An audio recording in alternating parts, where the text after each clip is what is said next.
About 8.4% of Seattle's land is marked as landslide prone, and your homeowner's insurance doesn't cover that. That's just one of 5 hard truths some Seattle realtors won't walk you through in 2026, but I'm breaking down all of it. When talking about buying a home, one of the things buyers want to know is how much they can save. And here in Seattle, you can close on your dream home already having the keys in your hand.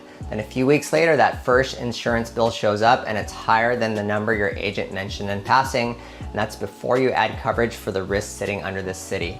So this is the part nobody walks you through before you fall in love with a house. On paper, Washington can look cheap when it comes to homeowners insurance. The state average for a basic policy is around $1,500 a year, and buyers hear that number and relax. But Seattle's now built around $300,000 homes. A single family home here is sitting in the mid 800s. Your dwelling coverage is not average, your premium is not average, and you're looking at around $3,000 a year before you add one extra policy.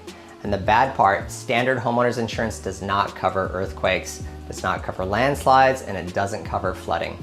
Those are 3 of the biggest risks we deal with in Seattle, and they're not in the policy most buyers think is protecting them. Seattle is threatened by the Cascadia subduction zone. That's a roughly 700-mile fault line running from Northern California up through British Columbia. Scientists say there's around a 37% chance of a major quake in the next 50 years. The last big one hit in 1700, so that pressure has been building for over 300 years. Earthquake coverage is a separate policy and is one of the least budgeted for. And later I'm going to break down the pricing lie that's costing Seattle sellers 6 figures right now. That's the most expensive mistake in this video. Now, here's the landslide risk. That 8.4% figure from earlier is a significant portion of the land that is still zoned for single family housing.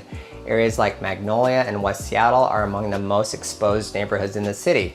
Our kids grew up in Magnolia, so I know those hillside lots well. The views are beautiful, but the risk is there, and if you want coverage, that's a separate rider. Then there's wildfire smoke. We don't have wildfires inside the city, fortunately, but the smoke rolls in during the summer. Carriers have started changing rates by zip code because of climate-related risk, even in markets like Seattle. So before you fall in love with a house, ask your agent for the full insurance picture. If it's in one of these areas, you'll want to talk to an insurance agent first, as opposed to later. Homeowners insurance, earthquake coverage, and flood coverage if the house needs it. A good agent walks you through that before you write an offer, not after you've already been under contract. So quick note before we move on. If you're sitting on the fence about buying or selling in Seattle this year and you want a straight read on your situation, that's what I do every day. My contact info is in the description below and a quick conversation is free. Now, the insurance bill is only the first hidden cost. The next one is putting condo owners underwater in 2026, and some of them don't even see it coming. Seattle had this playbook for condo buyers. It was simple. You buy a condo, build some equity, then move up to a single family home. Nice and clean and easy to explain to a first-time buyer. But right now that playbook is not working the same way, and people are not saying that out loud. The Seattle condo market is pulling back. Condo prices are down about 10% year over year, and condo sales are down about 7% from last year. The biggest issue is what the condo costs you every single month. So HOA's fees in Seattle can start around $625 a month and go past $1,300 a month in regular buildings. And if you're looking at downtown high-rises with amenities, that number can run from $900 to more than $2,100 a month. That's before your mortgage, your taxes, and your condo insurance. On top of all that, starting August 3rd, 2026, all condo loans require full reviews, and by January 2027, buildings must allocate at least 15% of their budget to reserves or risk losing warrantable status. If a building does not meet the new reserve standard, it can lose its warrantable status. That means buyers may not be able to get a normal conventional loan to buy a unit there. So if the building is below 15% funded on reserves, that is a serious red flag. Always ask for the reserve study before you make an offer, always. Even new construction has issues here. Drainage, gutters, crawl space moisture. I see those on inspection reports all the time, and every one of those can cost real money. So the agent who walks you through the full math before you write an offer, that's the agent worth hiring. And that's the perfect setup for the next truth, because the way you hire that agent in 2026 looks nothing like it used to. Truth number 3, the new buyer-broker agreements and why you could get trapped. I'm not going to lie, if you bought or sold a home before 2024, hiring an agent is going to feel different now. And just for disclosure, you're signing a legal agreement. I want you to keep that in your mind. So for decades, commissions worked one way. Sellers paid both agents, and buyers didn't see the full breakdown because it didn't matter. It was all kind of hidden inside the deal. That changed for Washington buyers on January 1st, 2024, when our state agency law went into effect. Then it changed across the country on October 17th, 2024, with the NAR settlement. So how it works now, before any agent in Washington can take you through even one home, they need you to sign a buyer-broker agreement. That document lays out 3 things: the services they're giving you, how long the agreement lasts, and how they get paid. The default is 60 days, but it can be longer. And when we get to the final truth about how homes sell in Seattle, you'll see why locking yourself in with the wrong agent can cost you on both sides. Stick around. Now on the seller side, you've got 3 different ways this can work too. A seller can offer compensation to the buyer's agent up front, they can negotiate it offer by offer, or they can offer 0 compensation to the buyer's side. So as a buyer, you may end up paying your own agent if the seller isn't covering it.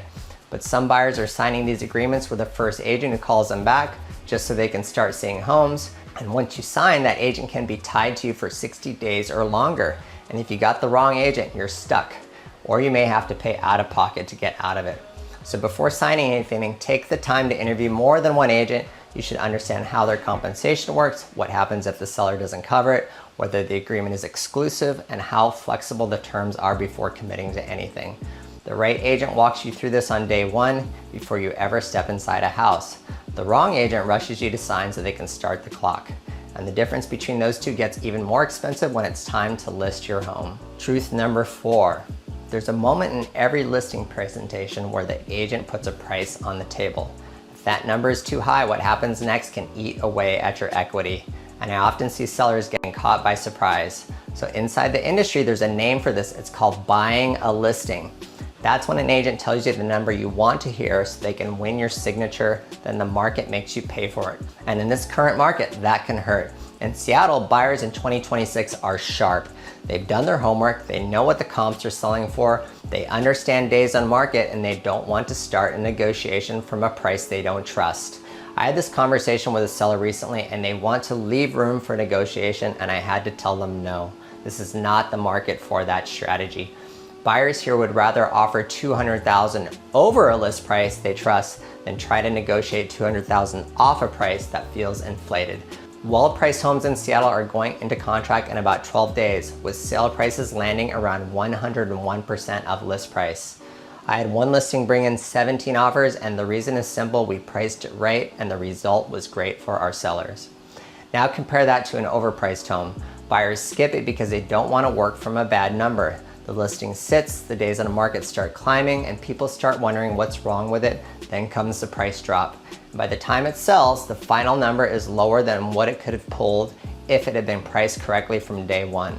Once a Seattle listing hits 15 to 20 days on market without an offer, you're already losing leverage. After 30 to 45 days, that home becomes a negotiating tool for buyers.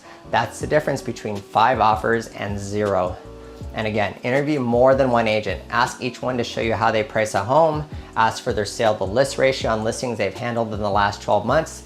The agent who gives you the highest number just to win your signature is not your advisor. They're working against you in a nice suit. In Seattle, the right price beats the high price every time, but pricing it right is only half the equation.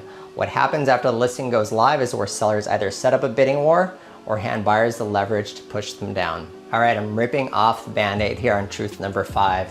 Open houses are often a lead tool for the listing agent. They use that foot traffic to meet buyers who don't have an agent yet. While you think the open house is about selling your home, that agent may be building their own pipeline. And that part is often true. And Seattle is different though, and this is where a lot of online advice gets it wrong. Seattle buyers tour open houses on their own before they ever call their agent. Our market can move on a good home in 8 days, so buyers want to see it fast. They don't always want to wait for a scheduled showing. So they'll walk in on a Sunday afternoon, love the house, call their agent Monday morning to write the offer. So open houses in Seattle can have real value, but that value depends on the property.